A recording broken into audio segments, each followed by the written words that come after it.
এবার নাচিলে দেব তোমায় ভোলার মনিহার। নাচরে নাচরে গোপাল নাচো আরেকবার নাচিলে দেব তোমায় ভোলার মনিহার।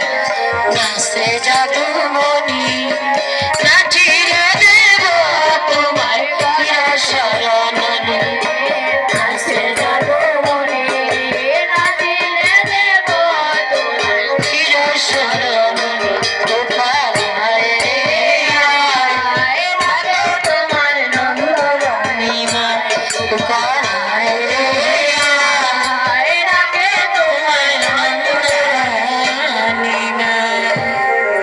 গোপাল নৃত্য করছে এমন সময়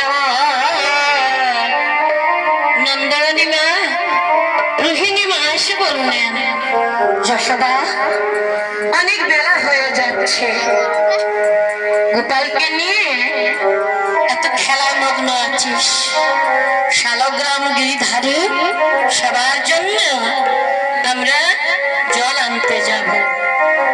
কোথায় যাব? যমুনা। যমুনার জলে গেলেন যশোদা রোহিণী, শূন্য ঘর পাইয়া লুটে ক্ষীরসারণী। গোপাল বলছে, আমার মায়ের এত কর্মে আসক্তি, তাই আমার মা যমুনার জলে চলে গেলেন। আমি মাকে মজা দেখাচ্ছি।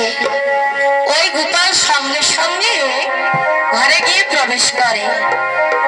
100 বছরের পুরানা একটা মটকা ছিল না